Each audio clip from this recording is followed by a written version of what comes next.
Assalamualaikum warahmatullahi wabarakatuh. Apa kabar Anda semua? Semoga selalu dalam lindungan Allah Subhanahu wa taala. Baik, hari ini kita akan mulai kembali pembelajaran kita.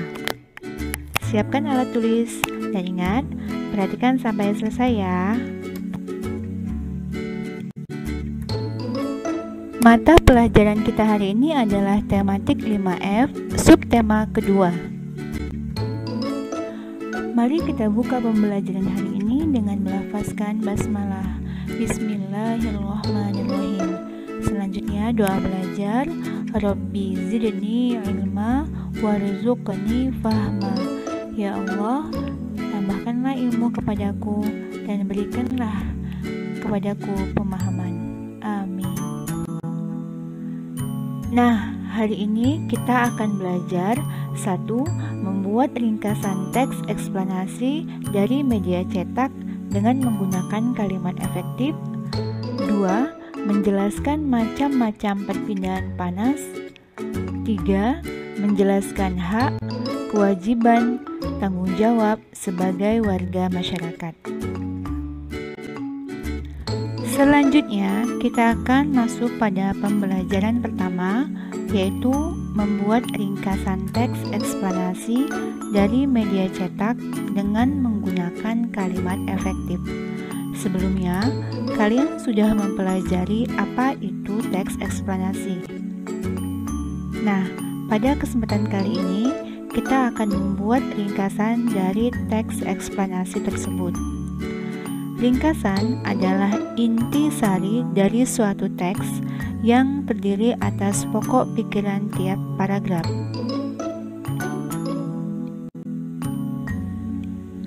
Media cetak. Media ini terdiri dari lembaran kertas dengan sejumlah kata, gambar, atau foto dengan tata warna dan halaman putih. Contoh koran dan majalah, di mana biasanya di dalamnya terdapat tulisan atau artikel. Baiklah, pengertian artikel adalah suatu karya tulis dengan panjang tertentu yang berisi gagasan atau fakta yang dapat membujuk, meyakinkan, mendidik, dan menghibur pembacanya, serta dipublikasikan ke suatu media, buletin, majalah, koran, website, media sosial, dan lain sebagainya. Nah, ini masih juga berupa contoh artikel yang ini yang ada panahnya. Itu biasa kalau kita cari di mesin pencarian Google. Yang ini bisa kita lihat biasanya dalam sebuah majalah ada sebuah tulisan. Ini bisa juga disebut dengan artikel. Baik, tadi adalah sekilas informasi ya mengenai artikel. Nah, kita kembali pada pembelajaran kita. Ringkasan teks terdiri dari atau atas kalimat-kalimat efektif. Kalimat efektif adalah kalimat yang terkesan langsung atau lugas dan tidak bertele-tele. Struktur kalimat efektif mudah dipahami oleh para pembacanya. Sesuai dengan tema kita pada hari ini, yaitu membuat ringkasan. Langkah membuat ringkasan. 1. Bacalah teks dengan seksama. 2. Identifikasi atau temukan pokok pikiran dari setiap paragraf. 3. Tuliskan pokok pikiran dari setiap paragraf. 4. Rangkailah pokok pikiran tersebut dari setiap paragraf yang kamu temukan tadi menjadi sebuah paragraf yang baru. Berikut contoh untuk mengidentifikasi pokok pikiran dari setiap paragraf. Judul artikel, Tinggi Menara Eiffel yang Selalu Berubah. Menara Eiffel merupakan salah satu arsitektur di Paris, Prancis. Di balik unik dan megahnya Menara Eiffel, terdapat fakta menarik bahwa tinggi menara tersebut biasa berubah-ubah. Tinggi Menara Eiffel rata-rata adalah 324 meter dari tanah. Namun, tingginya bisa berubah tergantung musim. Di musim panas, biasanya Eiffel bisa menjadi 15-17 cm lebih tinggi dibanding tinggi rata-ratanya. Fenomena pertambahan tinggi Menara Eiffel dapat dijelaskan secara sains. Pertambahan tinggi Menara Eiffel terjadi karena adanya pemuaian, ketika matahari di musim panas lebih kuat dan lebih lama menyinari Eiffel. Pemuaian ini menjadi alasan bangunan besar seperti jembatan dan rel kereta dibangun dengan sendi ekspansi. Bangunan tersebut secara sengaja didesain dengan beberapa kerenggangan jarak antara satu rangkaian dengan lainnya agar tidak rusak ketika pemuaian terjadi. Mari kita lihat pokok pikiran tiap paragraf. Pokok pikiran pada paragraf 1. Tinggi Menara Eiffel mengalami perubahan, terutama saat musim panas. Pokok pikiran pada paragraf 2. Pertambahan tinggi Menara Eiffel terjadi karena adanya peristiwa pemuaian logam yang menyusun menara tersebut.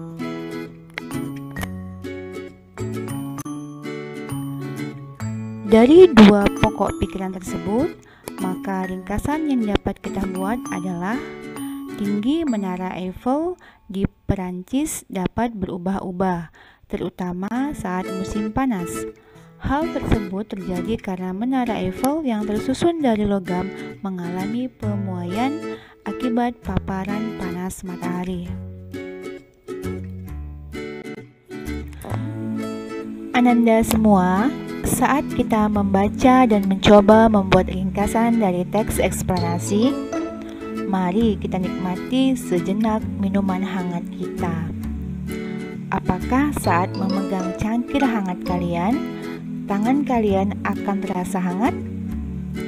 Apakah peristiwa ini melibatkan perpindahan panas?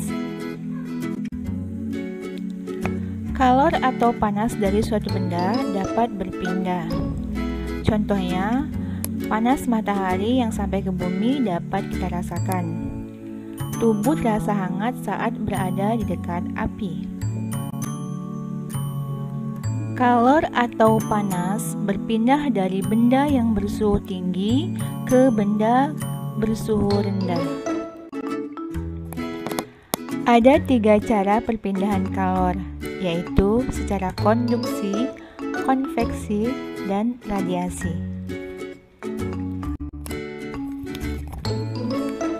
Berikut macam-macam perpindahan panas. 1. Konduksi. Konduksi adalah perpindahan panas melalui zat perantara tanpa diikuti aliran zat perantaranya. 2. Konveksi adalah perpindahan panas melalui zat perantara yang diikuti zat perantaranya. 3. Radiasi adalah perpindahan panas tanpa melalui zat perantara. Silakan perhatikan contohnya. 1. Konduksi. Konduksi adalah perpindahan panas melalui zat perantara tanpa diikuti aliran zat perantaranya. Mari lihat gambar. Sumber panas api dan zat perantara adalah sendok. Pada percobaan tersebut, sendok dipanaskan pada bagian ujungnya dan ujung yang lain kita pegang. Selanjutnya, tidak lama kemudian, tangan akan merasakan panas. Hal ini disebabkan kalor atau panas dari api berpindah dari ujung sendok yang dipanasi ke ujung sendok yang kita pegang. Pada perpindahan kalor ini, tidak ada bagian besi yang ikut berpindah. Masih contoh konduksi. Tutup panci terasa panas saat panci digunakan untuk memasak. Mentega akan meleleh ketika diletakkan di wajan yang dipanaskan. Perhatikan gambar. Ini adalah macam perpindahan panas kedua, yaitu konveksi. Konveksi adalah perpindahan panas melalui zat perantara yang diikuti aliran zat perantaranya. Pada gambar, zat perantara adalah air, kemudian sumber panas adalah api. Air yang bersuhu rendah bergerak turun, ditunjukkan oleh panah yang berwarna biru. Sedangkan air yang bersuhu tinggi bergerak naik ke atas, ditunjukkan tanda panah yang berwarna merah. Ini membuktikan bahwa panas berpindah melalui zat perantara yang diikuti aliran zat perantaranya. 3 adalah radiasi. Radiasi adalah perpindahan panas tanpa melalui zat perantara. Perhatikan pada gambar. Sumber panas pada gambar adalah api, kemudian hangat atau panas dapat dirasakan oleh tangan tanpa adanya zat perantara. Ketika Ami dan kakaknya sedang menjemur pakaian yang basah untuk dikeringkan melalui sinar panas matahari, maka ibu sedang mengajak adik Ami untuk berjalan-jalan bersilaturahim dengan tetangga sekitar. Ibu Ami adalah bagian dari anggota masyarakat di lingkungan tersebut. 3. Menjelaskan tanggung jawab sebagai warga masyarakat. Kita sebagai bagian dari anggota keluarga juga bagian dari warga masyarakat di lingkungan tempat kita tinggal. Adapun tanggung jawab kita sebagai warga masyarakat adalah 1. Memahami tugas dan kewajiban. Yang kedua, disiplin dalam melaksanakan tugas dan kewajiban masing-masing. 3.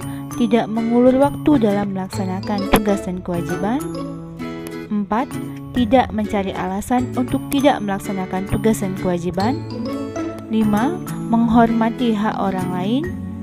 6. Mendahulukan kepentingan bersama di atas kepentingan diri sendiri. Menjelaskan hak dan kewajiban sebagai warga masyarakat. Hak warga masyarakat merupakan hal yang didapatkan sebagai anggota masyarakat. Kewajiban warga masyarakat adalah sesuatu yang harus dilakukan oleh warga masyarakat. Perhatikan gambar berikut. Masyarakat melaksanakan kewajibannya sebagai anggota masyarakat, yaitu kewajibannya sama-sama punya kewajiban untuk membersihkan lingkungan setempat. Dan setiap warga di lingkungan itu pun punya hak, yaitu mendapatkan kebersihan di lingkungan tempat tinggalnya. Nah, apakah kalian sudah memahami pelajaran kita hari ini? Apa yang sudah kita pelajari? Ya, benar. 1. Membuat ringkasan dari teks eksplanasi media cetak. 2. Macam perpindahan panas. 3. Tanggung jawab sebagai anggota masyarakat. Baik Ananda semua, setelah kita mempelajari tentang apa yang dimaksud dengan ringkasan pada teks eksplanasi, kemudian bagaimana kita mengetahui macam-macam perpindahan panas dan tanggung jawab sebagai warga masyarakat, akhirnya kita mengetahui bahwa segala sesuatu yang diciptakan di muka bumi ini semuanya ada manfaatnya, sesuai dengan surah Ali Imran ayat 191. Bismillahirrahmanirrahim. Alladzina yazkuruna Allaha qiyaman wa qu'udan wa 'ala junubihim wa yatafakkaruna fi khalqis samawati wal ardh. Rabbana ma khalaqta hadza batila subhanaka faqina adzabannar.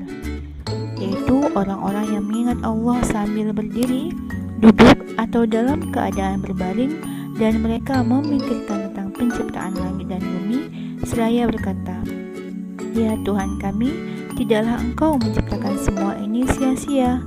Maha suci Engkau, lindungilah kami dari azab neraka. Semoga kita selalu beriman kepada Allah dengan ayat-ayat yang Allah berikan melalui alam semesta ini. Demikianlah seluruh pembelajaran kita pada hari ini. Sampai jumpa pada pembelajaran selanjutnya. Wassalamualaikum warahmatullahi wabarakatuh.